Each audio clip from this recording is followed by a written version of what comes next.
5 steps to help you navigate your life's disruptions. And they come for a good reason, very timely right now. How on earth have we gotten to the point to think that life goes according to plan, that we can go about our daily life and nothing is going to happen? In fact, if you look at Bruce Feiler's book, Life Lies in the Transitions, he tells us that it's quite normal for a human being in our societies to face 5 to 7 disruptions in your life. So we better prepare for them. And this is what this video is about.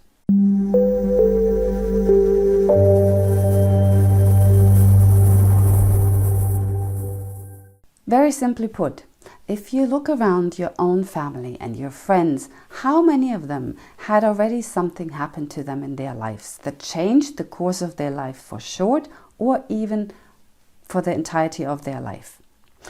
And think about sudden changes in love or health or work or identity or even religious beliefs.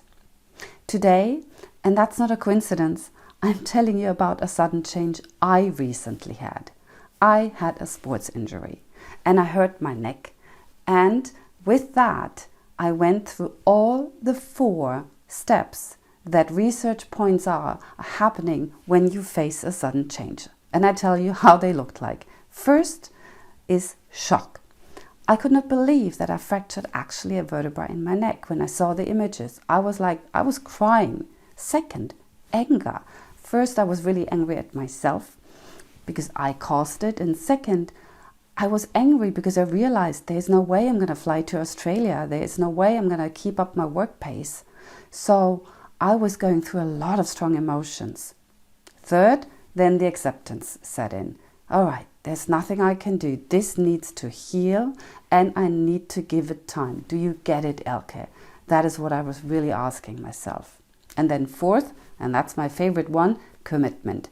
I was thinking, I'm committed to let this heal. So I better lay down often enough to give it rest and find ways to adapt. So I found even YouTube videos to do sports while you have your head fairly still. And I managed, and I still do my workouts. So that's how I adapted and committed. So if change is around the corner anyway, why don't we simply prepare better for it? Because we don't like it. Humans don't like change. It's discomfort. It's giving us a lot of painful feelings, or we might experience fear or anger or frustration, like I just pointed out. And adapting is a messy business. You need to learn new skills. You need to rethink. You need to find new ways. So we prefer not to have change, not a sudden one at least. Then I'm thinking, okay, if that's the case, should we then not do anything about it?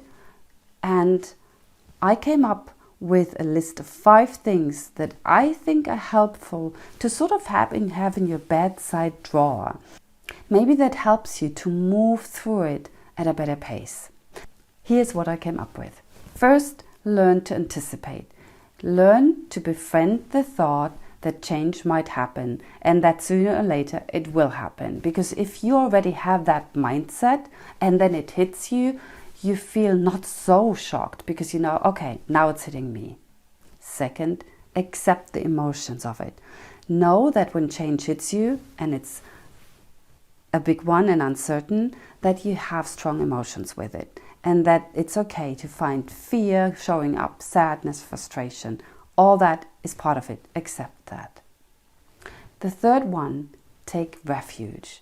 That means please do know this change might be specific to you right now and you might be the only one experiencing it, but believe me, around the globe, many people go through something just like you at this point in time. You're not alone.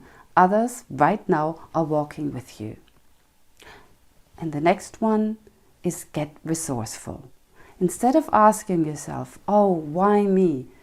That is a question that will come, but can you move quickly from why me, what now? What can I do to get myself better in this situation? Like me, finding YouTube videos to help me with sports or adjusting my timetable so I have more breaks. What is it that you need to get moving through the challenge you're facing? And the last one, be kind. What does that mean? Be kind.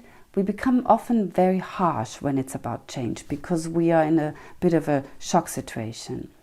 Can you accept the fact that change will take time, that Rome has not been built in one day, and that you might at times take 2 steps forward and 1 step back, and that is okay, and that you let yourself know that this is okay, that it is hard, and that's you need to be kind to yourself.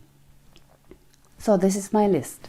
This is the list that I now look at and think, can I get myself to learn that list in a way so that next time something happens, I don't go so much through the motion and I'm better prepared.